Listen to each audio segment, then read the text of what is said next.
এলাকা কিছু লোক আছে যারা বিয়ের সম্বন্ধ আসলে ভেঙে দেয়, তাদের সম্পর্কে কিছু বলেন।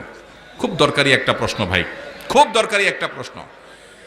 আমাদের দেশের গ্রামে গঞ্জে এই ধরনের নিকৃষ্ট মানুষ, এই ধরনের ফাসিক এবং পাপিষ্ট মানুষ বহু আছে। এমনকি অনেক লোক আছে নামাজ কালাম পড়ায়, মসজিদে জামাতের সাথে নামাজ আদায় করে, কিন্তু মানুষের বিয়ে শাদী উপলক্ষে খোঁচাখুচি করে। কোন এলাকাতে একটা মেয়ের খবর নেওয়ার জন্য আরেক এলাকা থেকে মানুষ আসছে, এলাকাতে আপনাকে পাইছে একটা পুকুরের ঘাটে উজু করতেছেন, দেখছে যে মসজিদের পুকুরের ঘাট, উজু করতেছে, বেচারা নামাজি মানুষই হবে। জিজ্ঞাসা করছেন, ভাই সালাম আলাইকুম, আপনাদের এলাকায় অমুক মেয়েটার সম্পর্কে কিছু জানেন কিনা?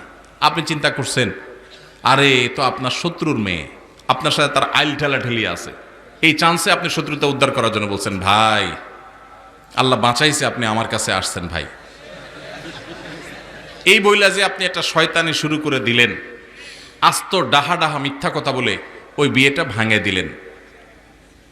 এই কাজটা শুধু মিথ্যা না, আল্লাহর জমিনে আল্লাহর আরশ কাঁপার মতো সবচেয়ে ভয়াবহ অপরাধগুলোর মধ্যে থেকে একটি। কারণ এখানে একটা নিষ্কলুষ চরিত্রে আপনি কালিমা দিলেন, একজন নিরপরাধ মানুষ সম্পর্কে মিথ্যাচার করলেন, আবার নিজে মিথ্যা কথা বললেন, আবার ওই লোকটাকে অসত্য সংবাদ দিলেন, মিথ্যা সাক্ষ্য দিলেন।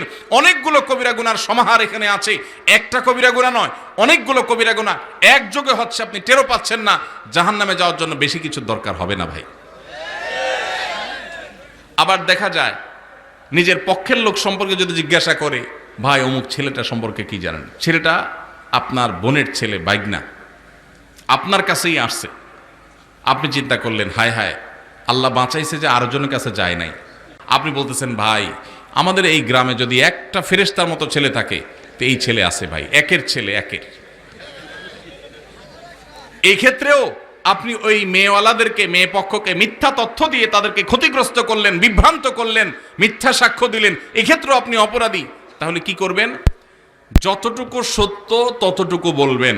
সত্য বলার মতো যদি বুকে বল না থাকে, যদি মনে হয় সত্য বললে আমি মাইদ্যর খাওয়া লাগবে, তাহলে বলবেন, ভাই সরি, অন্য কেউ যারা চিনে জানে তাদেরকে জিজ্ঞাসা করেন, আপনি অ্যাভয়েড করে যান।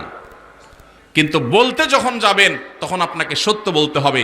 নবী সাল্লাল্লাহু আলাইহি সাল্লাম বারবার আমাদেরকে সতর্ক করেছেন। তিনি বলেছেন, যদি তোমাকে কিছু বলতে হয় ফালিয়াকুল খায়রা আও লিয়াসমুত, তাহলে ভালো সত্য যেটা সেটাই বলবে, আর না হলে চুপ থাকবে। কিন্তু বলতে গিয়ে মিথ্যা বলা যাবে না। অনেক ভাইরা আছেন এই অপকর্ম করেন, কোনো কারণ ছাড়াই করেন, অযথা খোঁচাখুচি করেন, আছে না নাই? এই বিয়ে ভাঙার তালে এগুলো হলো মানুষরূপী শয়তান।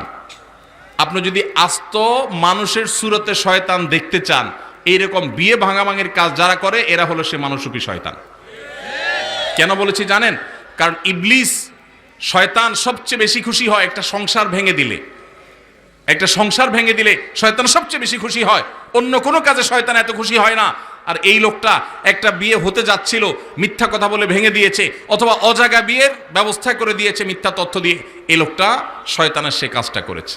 আল্লাহ আমাদেরকে এই দুশ্চরিত্র থেকে বেঁচে থাকার তৌফিক দান করুন। যারা এই সমস্ত খারাপ কাজের বদভ্যাস আছে, আল্লাহর ওয়াস্তে তারা ছেড়ে দেন, আল্লাহকে ভয় করেন।